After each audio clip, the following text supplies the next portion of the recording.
ओम नमः शिवाय। दोस्तों, आपने बहुत से लोगों को कहते हुए सुना होगा कि परमात्मा की लाठी में आवाज़ नहीं होती है, लेकिन जब पड़ती है तो बड़े बड़े धराशायी हो जाती हैं। चाहे छोटा हो या बड़ा, राजा हो या फकीर, गरीब कंगाल हो या धनवान, परमात्मा की लाठी किसी को नहीं छोड़ती। दोस्तों, ये कहानी कर्मों के फल पर आधारित है।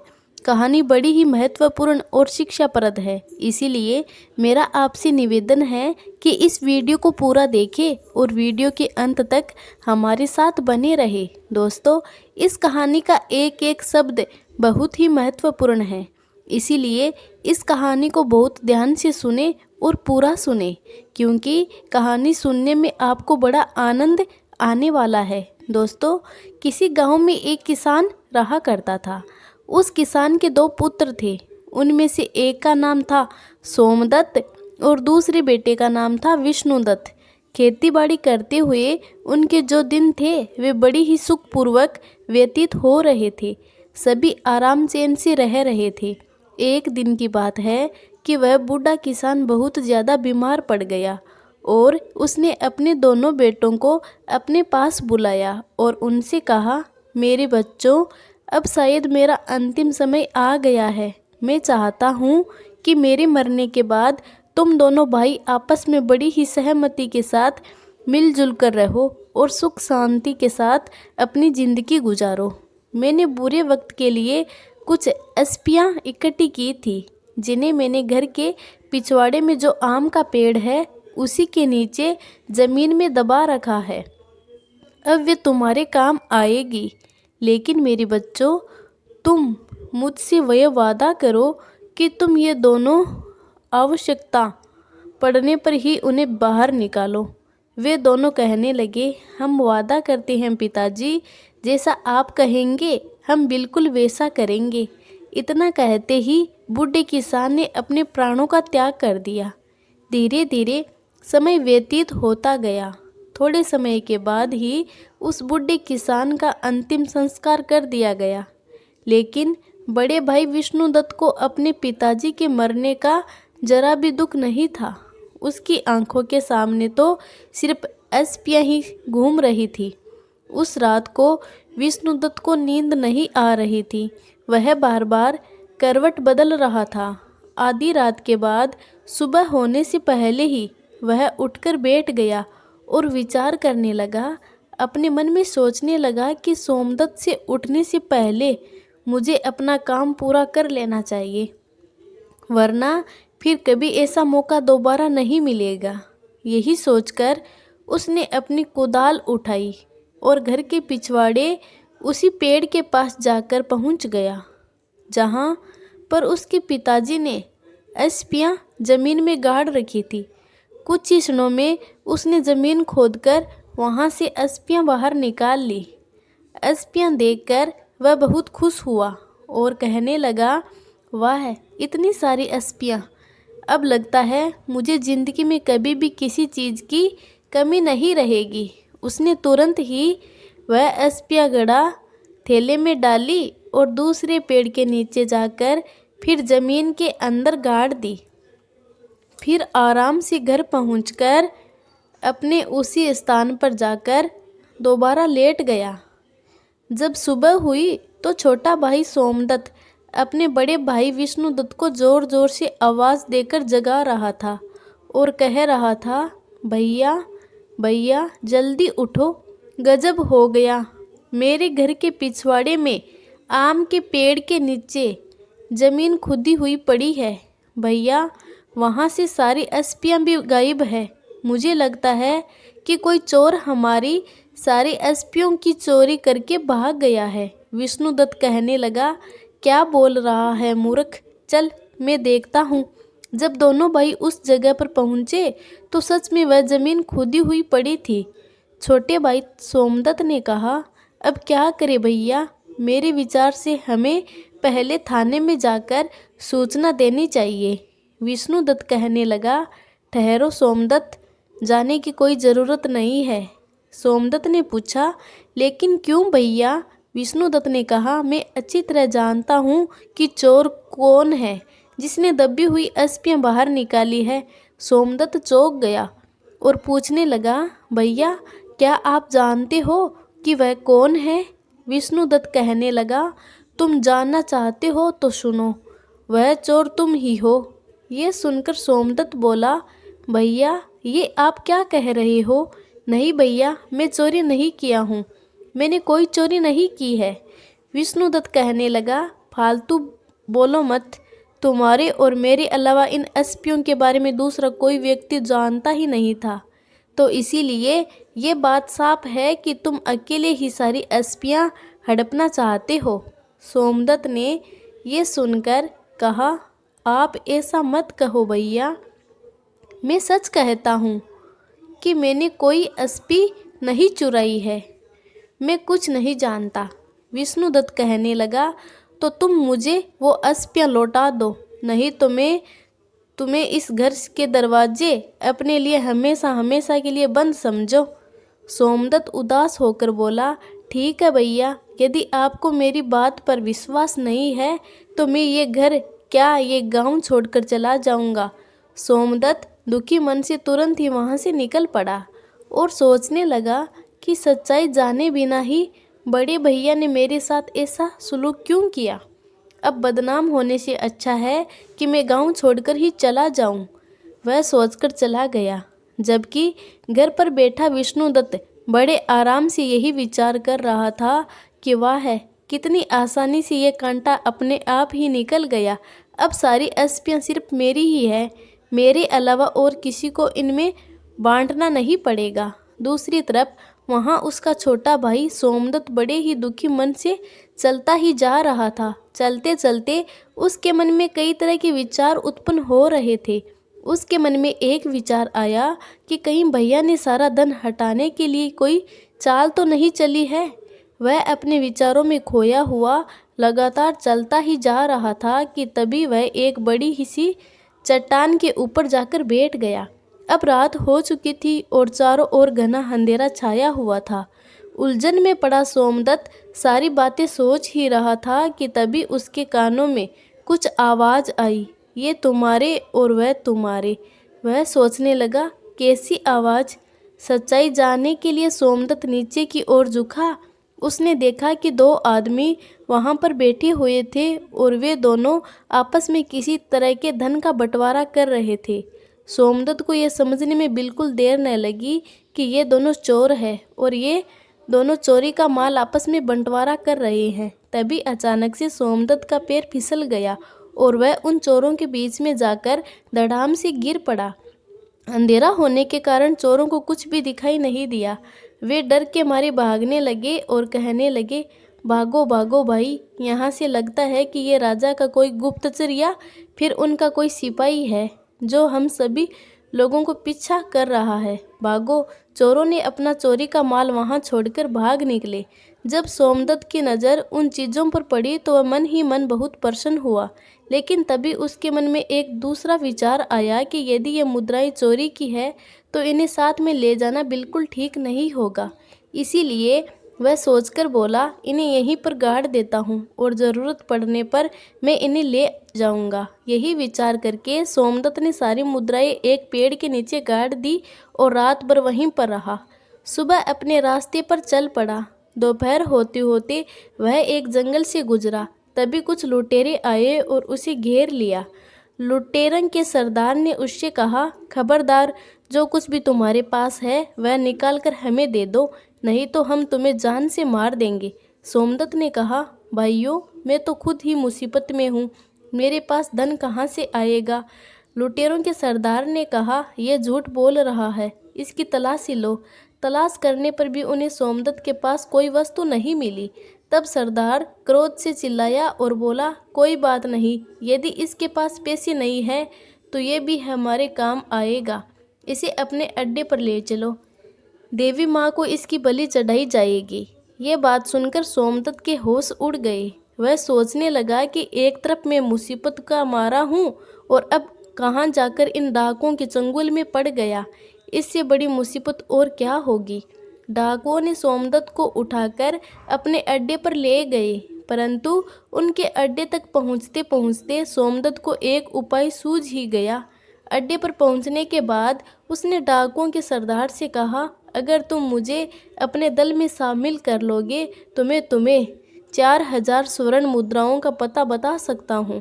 इतना सुनकर वह लुटेरों का सरदार बोला, 4000 स्वर्ण मुद्राएं? यदि तुम वास्तव में सच कहते हो तो हमें यह शर्त मंजूर है। जल्दी से हमें उन स्वर्ण मुद्राओं का पता बता। सोमदत्त कहने लगा, देखो भाई, अभी तो रात है, इस समय वहाँ पर जाना बिल्कुल ठीक नहीं है। कल सुबह होते ही मैं तुम लोगों को वहाँ पर लेकर जाऊँगा।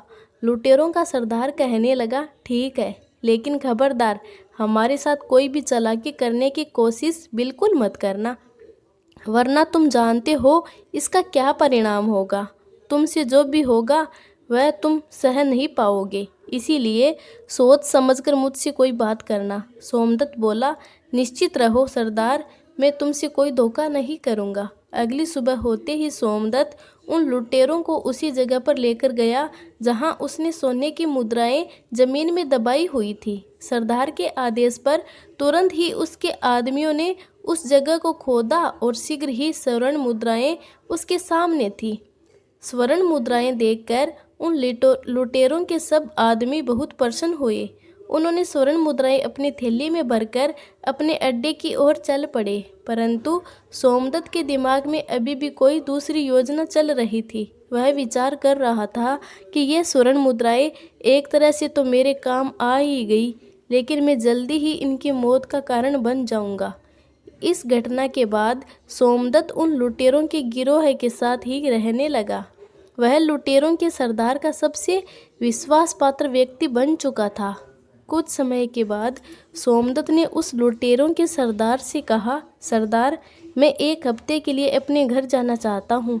यदि आपकी इजाज़त मिल जाए तो मैं अपनी बूढ़ी माँ से, जो इस समय बीमार है, एक बार मिलना चाहता हूँ। सरदार, जो सोमदत्त की योजना से बिल्कुल भी अनभिज्ञ था, किसी तरह से अनजान था, वह सोमदत्त को अपना सबसे विश्वास योग्य आदमी मानता था। वह जानता था कि सोमदत्त उसका सबसे भरोसेमंद व्यक्ति है, जो कभी भी उसके साथ किसी तरह का धोखा नहीं कर सकता। उस डाकू सरदार ने जब सोमदत्त की बात सुनी तो उसने सोमदत्त को एक सप्ताह के लिए अपने घर जाने की इजाज़त दे दी। सोमदत्त अपने घर जाने के लिए रवाना तो हुआ, परंतु वह अपने घर जाने के बजाय राजा के महल की तरफ चला गया। उधर राजमहल में महाराज पहले से ही उस डाकू के आतंक से बहुत परेशान थे। वे अपने महामंत्री से कह रहे थे, मंत्री जी, आखिर वह डाकू कब पकड़ा जाएगा? पूरा देश उसके आतंक से परेशान है। मंत्री जी महाराज की बात सुनकर कहने लगे, मैं अपनी तरफ से पूरी कोशिश कर रहा हूँ महाराज। वह आतंकी जल्दी ही आपको कारागार में नजर आएगा और उसे उसके किसी किए की सज़ा ज़रूर मिलेगी। उसी समय वहाँ एक पहरेदार आया और कहने लगा, महाराज की जय हो। महाराज, एक व्यक्ति आपसे डाकू जगीरा के बारे में मिलना चाहता है। वह कहता है कि मैं उसके बारे में सब कुछ जानता हूँ। उसकी बात सुनकर महाराज कहने लगे, अच्छा, उसे तुरंत यहाँ लेकर आओ। कुछ समय बाद पहरेदार सोमदत्त को राजा के सामने लेकर पहुँचा।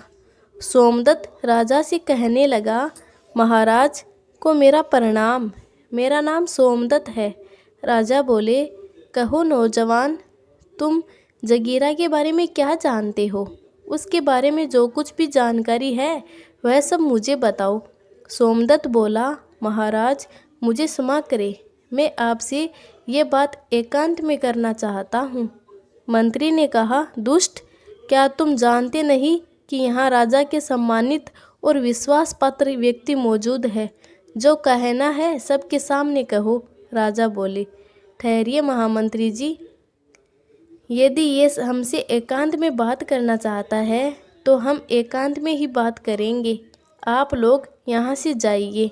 उसके बाद सोमदत्त ने राजा को अकेले में पूरा किस्सा सुनाया और आगे कहने लगा, महाराज, इस तरह से मैं उस डाकू का विश्वसनीय आदमी बन चुका हूँ।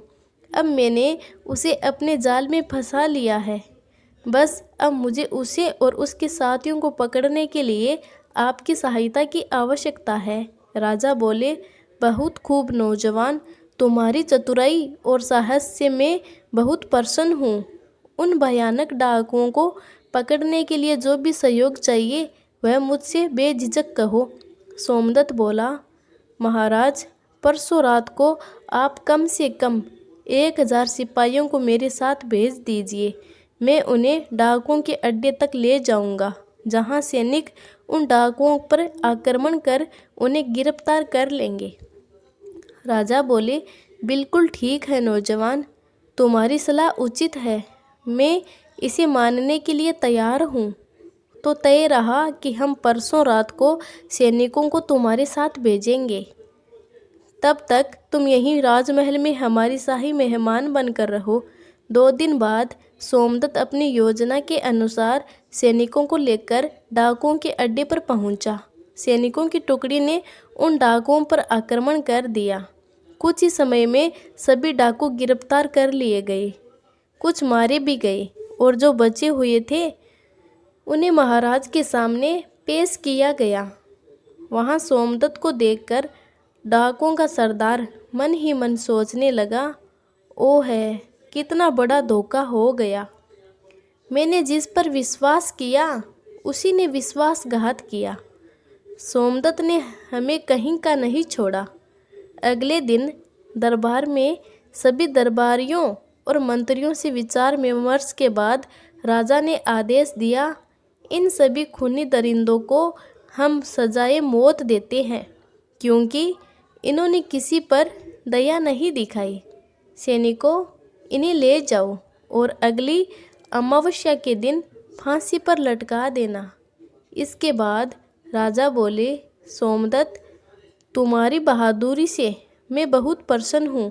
आज से मैं तुम्हें अपना सेनापति नियुक्त करता हूँ। सोमदत्त बोला, महाराज, आपका धन्यवाद जो आपने मुझे देश सेवा के योग्य समझा।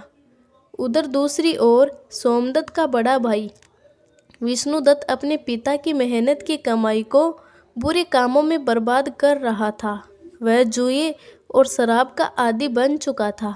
उसके पास खाने तक के लिए अन्न नहीं बचा था। पूरा गांव उसे तिरस्कार की दृष्टि से देखने लगा।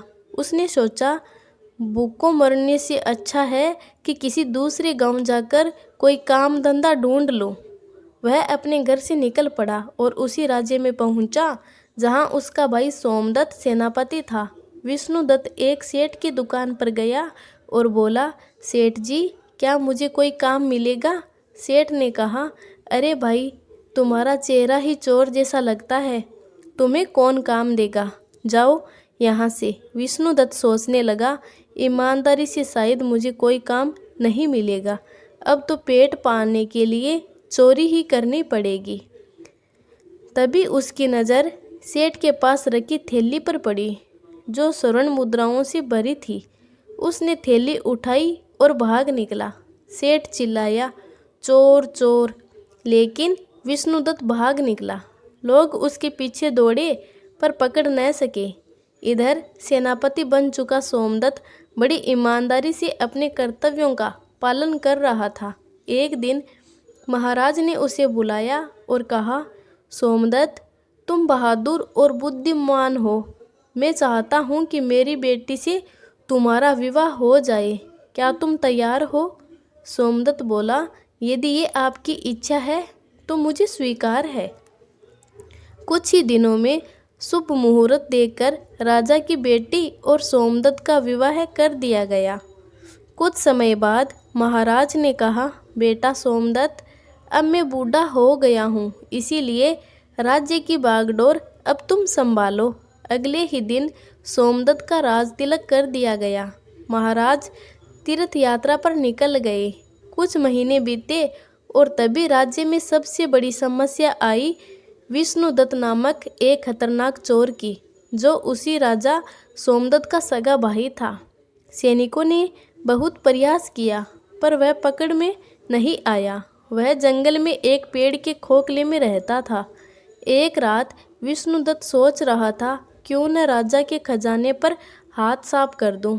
एक बार में इतना माल उड़ा लूं कि फिर कभी चोरी की ज़रूरत न पड़े। अगली रात वह राजमहल की दीवार पर रस्सी डालकर चढ़ने लगा। संयोग से राजा सोमदत्त छत पर टहल रहे थे। उन्होंने विष्णुदत्त को देख लिया। राजा ने तलवार निकाली और सैनिकों को बुलाया, गिरफ्तार करो इसे। विष्णुदत्त भागने की कोशिश करता रहा पर पकड़ा गया। राजा ने कहा, तुम तो मेरे भाई विष्णुदत्त हो। मैंने कभी नहीं सोचा था कि मेरा भाई इतना बड़ा चोर निकलेगा। सैनिकों ने इसे कारागार में डाल दो, सुबह इसकी सुनवाई करेंगे। विष्णुदत्त को जेल में डाल दिया गया। वह पछता रहा था, मेरी बुरी नीयत ने मुझे बर्बाद कर दिया। जिसे मैंने धोखा दिया वही आज राजा है।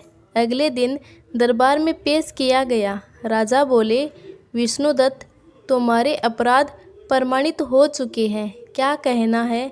विष्णुदत्त बोला, महाराज, मुझे कठोर से कठोर सज़ा दी जाए ताकि कोई दूसरा व्यक्ति चोरी करने की हिम्मत न करे। राजा सोमदत्त बोले, ठीक है सैनिकों, इसका एक हाथ और एक पैर काट दो और इसे राज्य की सीमा से बाहर निकाल दो। राज्य भर में सोमदत्त की न्यायप्रियता की जय जयकार हुई। जब विष्णुदत्त को देश से निकाला जा रहा था तब राजा सोमदत्त स्वयं वहां पहुँचे। विष्णुदत्त बोला, महाराज, काश आपने मुझे मौत की सज़ा दी होती। अब मैं कैसे जीऊँगा? सोमदत्त बोले, उस समय मैं राजा था पर अब मैं तुम्हारा छोटा भाई हूँ। मैंने राजा होकर राजधर्म निभाया, अब भाई होकर भारत धर्म निभाने आया हूँ। भैया, मैं जानता हूँ कि आप कुछ नहीं कर पाएंगे। ये थैली मेरी मेहनत की कमाई का है, इसे स्वीकार करें और किसी दूसरे देश जाकर जीवन बिताए। विष्णुदत्त की आंखें भर आई। तुम कितने महान हो सोमदत्त, ईश्वर तुम्हें सदा सुखी रखे। दोनों भाई गले मिले। विष्णुदत्त बोला, ईश्वर करे हर जन्म में तुम जैसा भाई मुझे मिले। इसके बाद दोनों अपनी अपनी राह चल पड़े। उसके बाद उस देश में किसी ने विष्णुदत्त को कभी नहीं देखा। राजा सोमदत्त ने अपनी प्रजा का पालन करते हुए सुखपूर्वक जीवन व्यतीत किया। दोस्तों, ये कहानी आपको कैसी लगी कमेंट में ज़रूर बताइए। और अगर वीडियो पसंद आया हो तो लाइक, शेयर और सब्सक्राइब करना न भूलिए। जय श्री कृष्णा। राधे राधे। धन्यवाद।